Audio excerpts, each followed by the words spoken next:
Hi guys, Mark Crossfield here in my hands today. We're going to do a matchup, Mizuno JPX EZ driver comparing against Ping G's driver with Dragonfly and Vortex and what have you. Let's compare these two very user-friendly drivers, some would say. Let's get stuck in.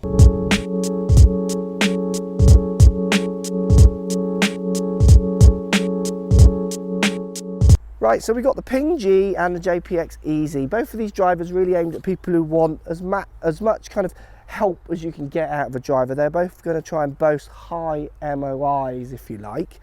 You will see the G driver from Ping though used by staff players as well, so some of the world's best players, which I think is a testament to Ping's build. So if we look at the JPX EZ to start, you get 3 slots which you have one movable weight. You can move it into what they call a fade, a draw and a neutral setting. I've got it at the back as a neutral setting. That's going to pull the CG as much off the face as possible in theory. How much draw and fade will affect your swing you need to go and test. We get a changeable neck on the JPX EZ. It goes from 8.5 all the way up to 11.5 and 12.5 with a couple of upright settings in there as well. So very extensive neck sleeve fitting.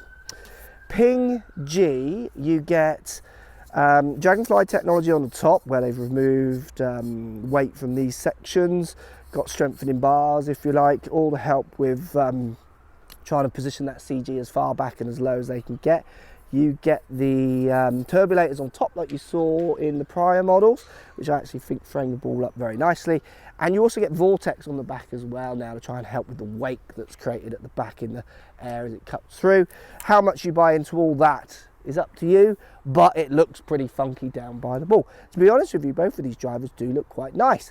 They're not the loudest, biggest statements in the world, but they are kind of quite cool in their ways, Batman-esque in the G, and the grey head to the black face with the kind of lipstick around the outside of the Mizuno look very nice as well. So let's hit a few, see how they feel. So I'm going to start with the JPX EZ. Down by the ball, looks very nice. It's quite a big presenting head. This one does to me feel like it's going to go in the air. It feels quite friendly. Sits relatively square, which I like. I've got it set down at the 9.5 setting in the loft. It feels nice off the face. It makes a pretty loud sound. It's not the quietest driver in the world, but it feels nice, feels quite powerful.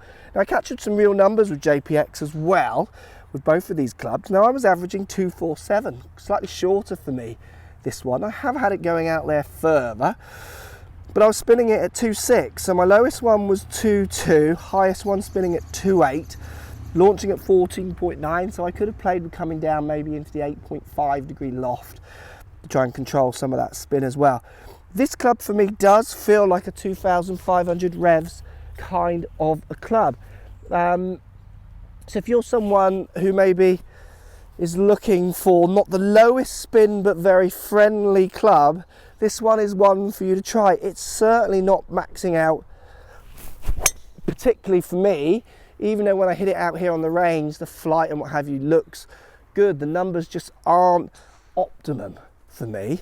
Now, when we compare that up to the Ping G, looks very different down by the ball in its, like I say, Batman-esque outfit. Sits nice and square. Again, looks very similar in size, maybe a little bit more stretched back at the back. I love the way the turbulators really stare that ball down. Didn't like them at the start, but I think everyone's really come to like them.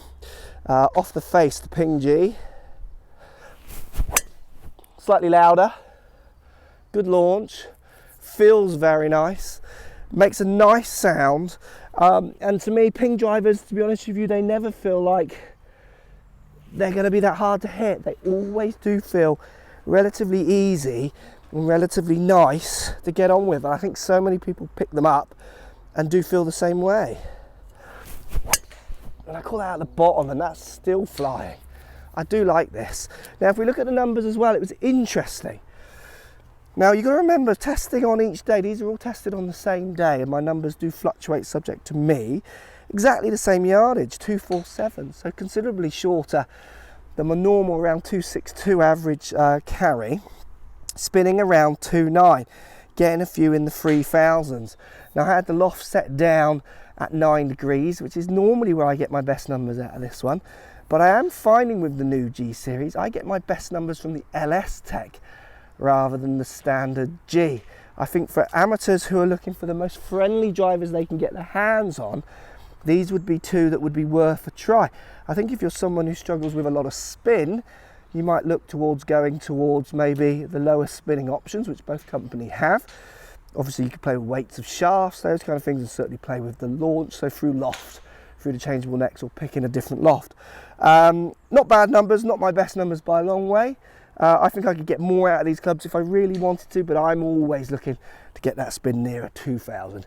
And they've got models that do that. Post comments down below, which one would you go for? Which one do you like the look of best? Let me know. Post comments as always. Thanks for watching. Follow me on Twitter, Facebook, Instagram, Snapchat, Periscope, all the normal social places. Also, come and visit my new website, markcrossfieldgolf.com. See you over there.